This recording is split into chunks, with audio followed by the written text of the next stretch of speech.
ബഹുമാനപ്പെട്ട മന്ത്രി അതീവ ഗുരുതരാവസ്ഥയെ ഇങ്ങനെ പരിഹസിക്കരുതായിരുന്നു എന്നുള്ള അഭിപ്രായം കൂടെ ഞങ്ങൾ പറയാൻ ആഗ്രഹിക്കുക. പുലർച്ചെ എഴുന്നേറ്റ് പോയതോ അതൊക്കെ അവരുടെ ഇഷ്ടമാണ്, സ്വാതന്ത്ര്യമാണ്, എന്താ വെച്ചാൽ ആയിക്കോട്ടെ. പക്ഷെ അതീവ ഗുരുതരാവസ്ഥ ഇങ്ങനെ പരിഹസിക്കരുതായിരുന്നു. എന്തൊക്കെയായിരുന്നു കഴിഞ്ഞ 2 ദിവസങ്ങളിലായിട്ട് കാണിച്ചിരുന്ന വിഷ്വൽ? ഞാൻ അവിടെയുള്ള സെൽഫി മറ്റു കാര്യങ്ങളെ സംബന്ധിച്ചൊന്നും പറയുന്നില്ല.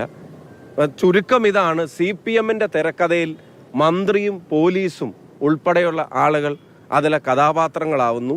ഇപ്പോൾ ആളുകൾ പറയുന്നത് വേദന 3-ാം പ്ലാറ്റ്ഫോമിൽ നിന്നാണ് പൊട്ടിപ്പുറപ്പെട്ടതെന്നാണ് ഇപ്പോൾ ആളുകൾ പറയുന്നത്. അങ്ങോട്ടേക്ക് പോകുമ്പോഴോ അവിടെ നിൽക്കുമ്പോഴോ ഇതിനോട് പ്രതികരിക്കുമ്പോഴോ ഒന്നും ഇല്ലാതിരുന്നത് അവിടെ എത്തിയ ശേഷം ഉണ്ടായെന്നാണ് ആളുകൾ പറയുന്നത്. എന്തോ ആവട്ടെ, ഇതിന് ഈ കേസുകൾ പിൻവലിക്കണം. വധശ്രമത്തിന് കേസെടുക്കാൻ മാത്രം ഒരു തെറ്റും ഈ ചെറുപ്പക്കാർ ചെയ്തിട്ടില്ല. അത് കേരളത്തിന് മൊത്തം ബോധ്യമുള്ളതാണ്. മലയാളിയുടെ മൊത്തം സാമാന്യ ബോധത്തെ CPM-ഉം മുഖ്യമന്ത്രിയും പാർട്ടി സെക്രട്ടറിയും ഇങ്ങനെ പരിഹസിക്കരുത്, ചോദ്യം ചെയ്യരുത് എന്നും കൂടെ പറയാൻ ആഗ്രഹിക്കുന്നു.